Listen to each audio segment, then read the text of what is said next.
Oh, where do we start? I think Khabib fought a very smart. Let's start with the actual fight first. Let's give the fight the respect it deserves. I felt Khabib fought a good fight. I wasn't overly. I think there was definitely some distance issues with Conor's game, which has never been there before. I was very surprised. Maybe that's just to do with boxing that he's been doing so much and they fight so much closer. But he seemed to have a distance with his range, which he's never done before. He's almost like a tactician in his distance, and he seemed to be struggling with that. And Khabib was closing the space and landing strikes that I feel that he would never have landed if it was 2 or 3 years ago.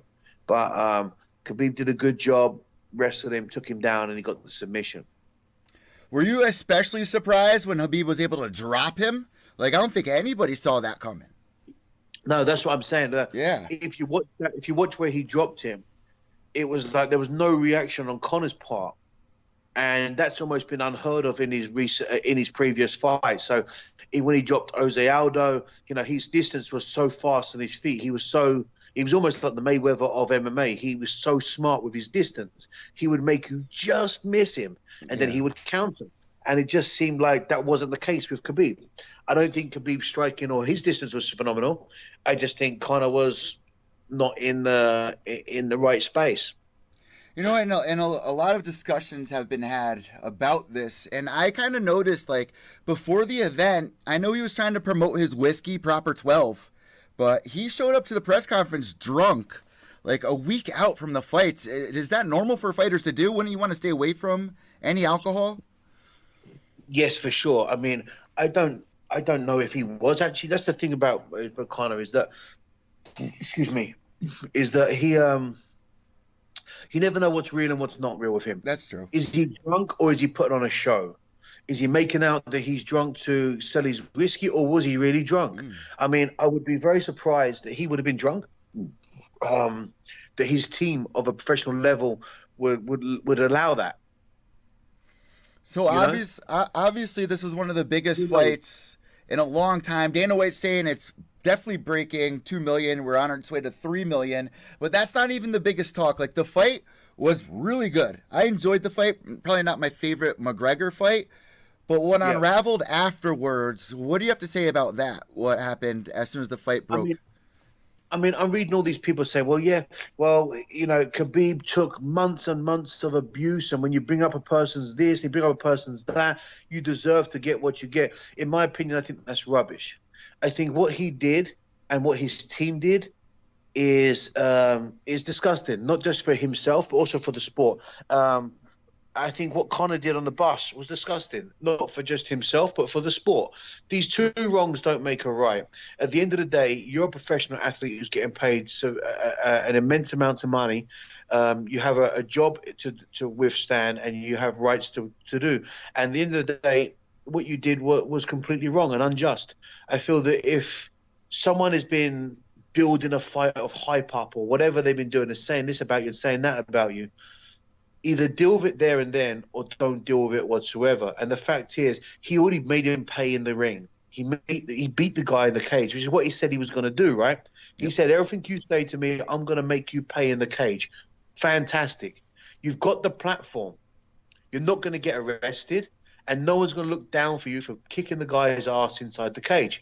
And you did that. What you did after, in my opinion, is disgusting. Here's my opinion. Before I even give my opinion about that, I just think that Khabib was so on point getting ready for this fight, so mentally prepared. The big talk was like, oh, is he going to make weight? He shows up weigh-in day, the first fighter to the scale.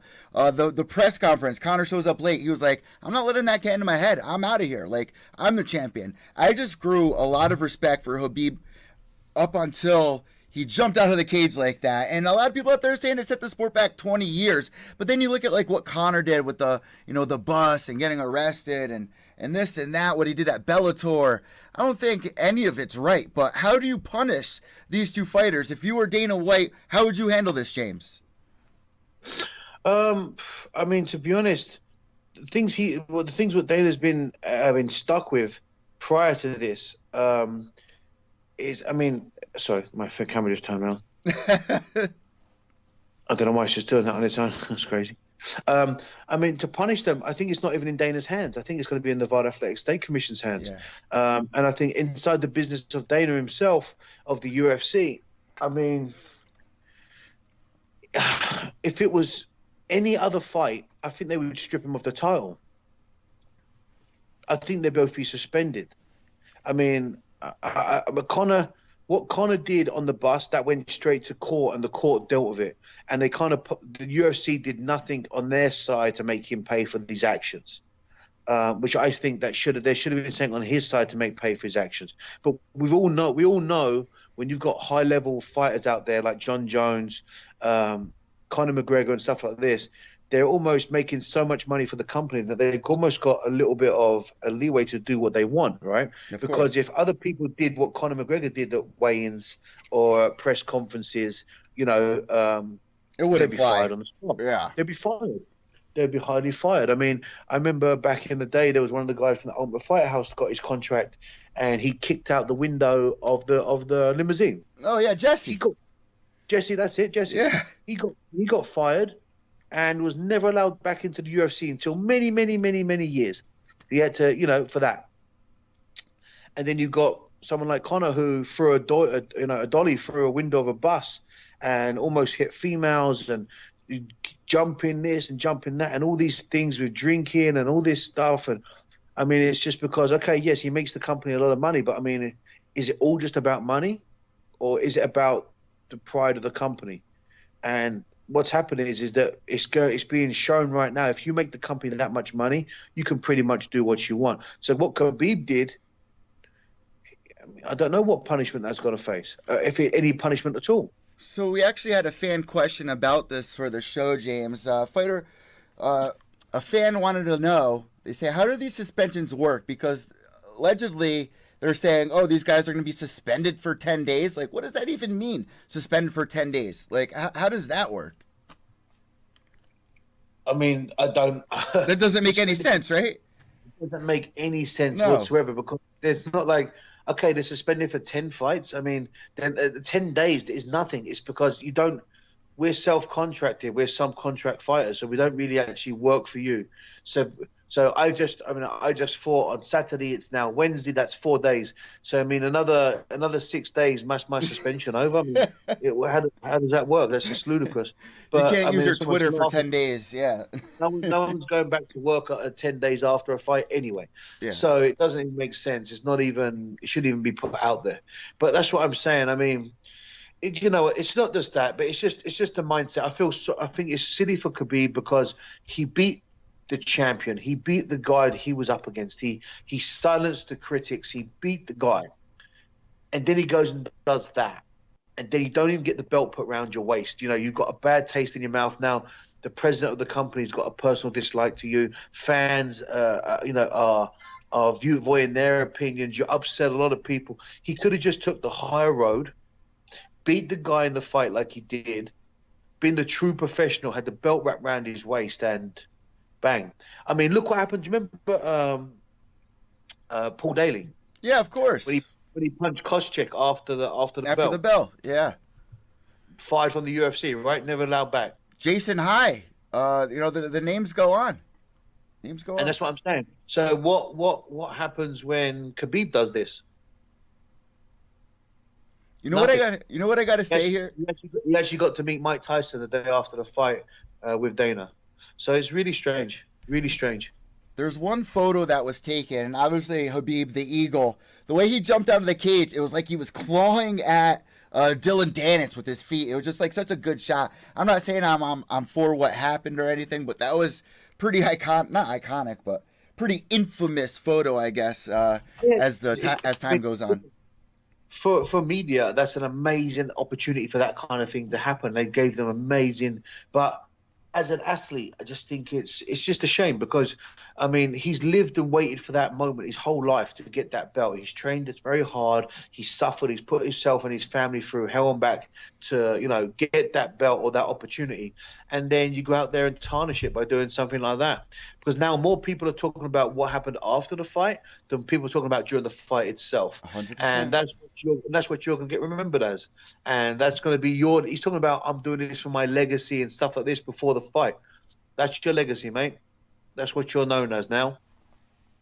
So honestly, I don't think this sets Conor back that much with this loss, because anytime Conor fights, people are gonna show up and order the pay-per-views. He's even tied right now with Floyd Mayweather with his last 9 performances, I believe, and it's something like this. His last 9 performances, he has headlined a pay-per-view that has done over 1 million pay-per-view buys, which is very impressive. But look at that. He's already in tie with Floyd Mayweather, who's been in the boxing game for over 20 years. Conor McGregor's been in the game for what, 4? Yeah, since 2015, 14. That's what I'm saying. 13, yeah, okay, 13. So 3 years. Okay, so 5 years. But at the highest level, like 4 years, making his name. So he's already on par with one of the biggest names in the combat sports history, who's been on the game for over 20 years. So, no, I don't think it does damage his reputation. Of course, a loss is never good, but Conor lost against Diaz and came back and rectified it. I think this is what's going to happen now. I think they're going to bring him back. I think they're going to make this fight happen again. Really? Why do you say that? Why wouldn't I think they will, because why wouldn't they? Because look how much, if that fight happens again, it just smashed the box office already for 3 million views or whatever. After what Khabib did, how many people are going to watch it now? It's definitely promoted it even more. Honestly, there's so many options out there right now. Khabib is saying it's going to take like $10 million or something like that to get the rematch. And they made some good money. I mean, here, Conor made $3 million there, and not counting pay-per-view money. Khabib made $2 million. But here's what I think, James. I wouldn't be surprised if Conor, if he doesn't fight, Anderson Silva or GSP or whatever his plan is, or do the rematch with Khabib, I wouldn't be surprised if he goes over to boxing to fight Paulie Malignaggi, because he's coming off a, $100 million payday, and now he's making a couple million. What would you do in this position if you're Conor? I think, of course, but for him, it's not about the money anymore as well. He's already got enough money, and he never have too much, that's for sure.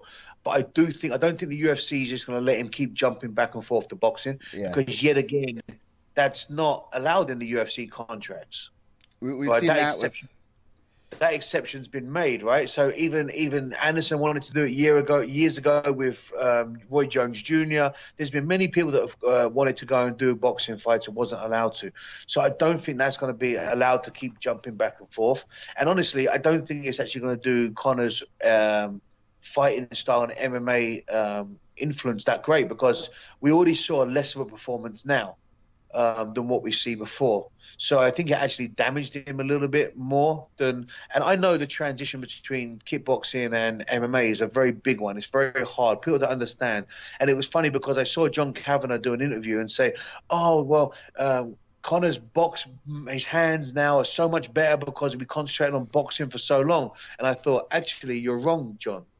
John Kavanagh is a very intelligent coach, but he has never fought stand-up striking and MMA himself.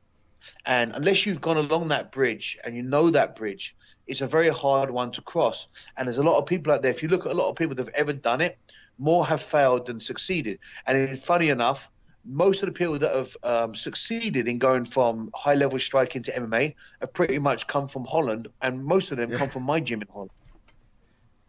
Alistair Overeem. I was going to say, yep. Lucian Carbin, Valentine Overeem, Gilbert Ivell, myself, Tyrone Spong did it. There's a ton of, and they all come from our gym in Holland. Jermaine Durandamy as well. Yeah, now Gokhan Saki's doing it, but he's coming from Mike's gym, and he's having a hard time. You don't see the same level of striking from Gokhan in MMA that you saw from in kickboxing, because the distance is different. The level changes are different. Some things that work in the kickboxing world don't work in the MMA world. Some things that work in the MMA world don't work in the kickboxing world. And it's very hard to keep jumping back and forth and making that transition. But there are some people out there talented enough and have a different aspect of the sport to be able to do it. Now, I'm not saying Conor wasn't talented enough, but I'm saying he hasn't had long enough adjustments from boxing to MMA to get back in. He pretty much just jumped back in the deep end and put himself back at the highest level fight against one of the best guys in the world, or if not, actually is right now the best guy in the world. So the transition wasn't complete for him yet. All the sparring he did may be great, but it's not the same. And that's when I thought, when I saw John Kavanagh do the interview, I thought, you know what? We're not going to see the same boxing from Conor, and I don't think we'll see a better boxing from Conor, because just because you concentrate on your boxing for X amount of months to do a boxing fight, the rest of your MMA game had to stop. You weren't still wrestling. You weren't still throwing kicks and knees and elbows and all those things. You had to completely transition. So, yes, maybe your hands got better on paper, but when you had to go back to the drawing board and put the blueprint back together to do MMA, it all suffered, because 6 other attributes of your style was less. 1 went up, 6 went down. So on a whole picture, you're still 5 down. And that's what I think we saw with Conor's fight.